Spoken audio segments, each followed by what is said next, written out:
Oi, eu sou a Tati Ribeiro e eu ajudo profissionais de P&D a entregarem o produto certo para os seus consumidores. O assunto do vídeo de hoje é super importante para você coletar resultados confiáveis. Hoje a gente vai falar de escalas. E para aplicar um teste sensorial, é essencial que você conheça as principais escalas e também saiba como construí-las da maneira correta. Primeiro vamos definir o que é uma escala. Uma escala nada mais é do que um instrumento de medida. São vários tipos possíveis de escalas e eles são essenciais principalmente quando a gente fala dos métodos descritivos, dos testes de aceitação e de diferença do controle. E só relembrando o que são esses métodos. O método de diferença do controle ele serve para a gente saber o quanto um produto difere de outro considerado um padrão ou controle.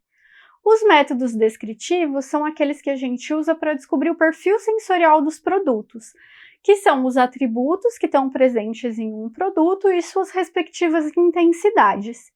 E os testes de aceitação, eles estão dentro dos métodos afetivos e eles servem para a gente saber o quanto os consumidores gostam ou não de um produto. E por que a gente usa as escalas? Porque as escalas são a forma que a gente tem para coletar as respostas em uma avaliação sensorial e depois transformar essas respostas em números, e com esses números a gente faz as análises estatísticas. Quando a gente compara os métodos que usam escala e os métodos que não usam escala, como é o caso dos métodos discriminativos para duas amostras ou então ordenação, a gente vê que as escalas elas fornecem para a gente mais informações, porque as escalas elas vão nos falar quanto que os produtos são diferentes entre si, né, o tamanho dessa diferença, e também em qual direção essa diferença está. Se o produto tem aquele atributo ou aquela característica em maior ou em menor intensidade. Além disso, com as escalas, a gente consegue aplicar um tipo de estatística que é a estatística paramétrica, que tem testes mais discriminadores e mais poderosos. E depois que você aprende a fazer uma escala do jeito certo, você começa a reparar em todas as escalas que você vê por aí, né? Em todas as escalas que você encontra.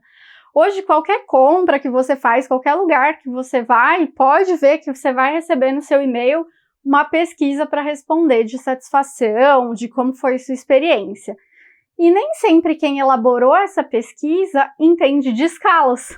E tem muita escala errada por aí, de verdade. Pensa nessas experiências que você já teve e me conta. Você já foi responder uma pesquisa e não encontrou naquela escala a opção que você queria para responder? Isso é resultado de uma escala mal elaborada. Tem um monte de escala também que é desbalanceada, que tem muito mais ponto positivo do que negativo, por exemplo. E aí você olha para os resultados e acha o quê? Que seu produto está lindo, maravilhoso, mas na verdade ele só não usou a escala da maneira correta. Por isso que ele tem mais resposta positiva, né? E tem outras escalas também que não tem nada a ver com a pergunta que a pessoa está fazendo. E aí fica difícil de ter um resultado coerente, né? E como que eu faço uma escala da maneira correta? Uma escala correta, ela precisa ter todas as possibilidades de variabilidade dentro daquele produto, para que eu consiga classificar todos os produtos que eu tenho para avaliar ali. E também precisa ter um tamanho suficiente para que eu consiga discriminar entre as amostras. Então eu tenho que ter pontos suficientes para dizer quanto aquelas amostras são diferentes entre si. Quanto menos pontos eu tenho em uma escala, menos opções de resposta o avaliador vai ter e mais difícil fica da gente conseguir encontrar diferenças entre as amostras. Essa questão de tamanho e número de pontos de escala, ela é importante também porque os avaliadores, especialmente os não treinados e os consumidores, eles tendem a evitar o uso dos extremos da escala. Então, o que a literatura recomenda é usar entre 5 e 15 pontos ou centímetros, né, dependendo do tipo de escala. Porque as pessoas não treinadas, os consumidores, eles tendem a imaginar que sempre pode vir uma amostra melhor ou mais intensa, ou pior, menos intensa, do que aquela que eles estão avaliando. E aí eles ficam com medo de não ter ponto para marcar se essa suposta amostra chegar. Quando a gente fala de tipo de escala, nós temos 3 tipos principais: as categóricas, as lineares e as escalas de magnitude. As escalas categóricas são aquelas que são formadas por um número definido de pontos e elas podem ser tanto verticais como horizontais. Em cada categoria, a gente pode ter palavras, pode ter números ou pode ter os dois juntos.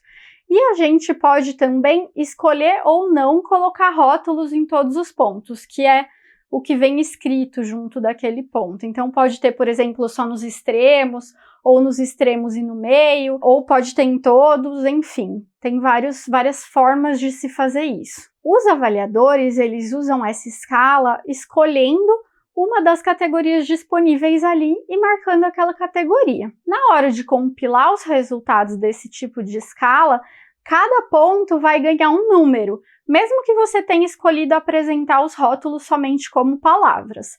Mas na hora de tabular seus dados, que a gente chama, a gente coloca sempre um número para cada ponto. A gente usa bastante a escala hedônica nesse formato e também a escala do ideal. Mas tem outras, a Likert, por exemplo, ou mesmo uma escala de intensidade podem aparecer nesse formato. As escalas lineares, né, o próprio nome já diz, elas são uma linha. E geralmente eu vejo elas sendo usadas mais na horizontal mesmo. Os avaliadores, eles respondem nesse tipo de escala escolhendo algum lugar dessa reta que vai representar a resposta deles. E aí eles colocam a marcação. E na hora de analisar os resultados desse tipo de escala, da escala linear, a gente mede com a régua mesmo, ou então o software marca ali, né, aquela posição daquele ponto que o avaliador marcou, quantos centímetros tem desde o início da sua escala até a marcação do seu avaliador. As escalas lineares, elas podem ser estruturadas, quando elas têm vários rótulos nessa escala, né, e esses rótulos também podem ser palavras, números, os dois, ou então não estruturadas, quando esses rótulos só aparecem nos extremos. Tem que tomar cuidado para usar a escala linear estruturada, que é aquela que tem vários rótulos, porque acaba que os avaliadores, eles gostam, quando eles veem esse tipo de escala, de marcar sempre nos seus rótulos, né, sempre nos pontos que você coloca. E aí, não adianta nada você ter uma escala linear, porque ela vai acabar funcionando como uma escala categórica. Tanto as escalas categóricas, que são aquelas de pontos, de categorias, como as lineares, que são as linhas, elas podem ser unipolares ou bipolares. Elas vão ser unipolares quando determinada característica que você vai usar para avaliar com essa escala, ela vai só em uma direção.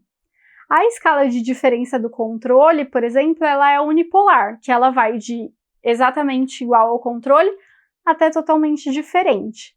As escalas que a gente usa nos testes descritivos geralmente são unipolares também, que a gente classifica os atributos de nenhum a muito ou de pouco a muito. Aquele atributo começa numa intensidade baixa ou nenhuma e ele só tem uma direção, né, crescer. E as escalas bipolares são quando uma característica pode variar em duas direções.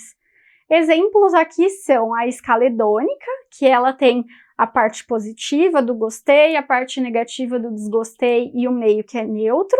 A escala do ideal, que também vai nessa linha, né? Mais intenso do que eu gosto, menos do que eu gosto, do jeito que eu gosto. E a escala Likert, que tem a parte do concordo, do discordo e a parte do meio que é neutra. Também tem uma que a gente usa às vezes, que tem uma referência que vai no centro, e aí determinado atributo pode ser classificado como mais ou menos intenso do que aquela referência.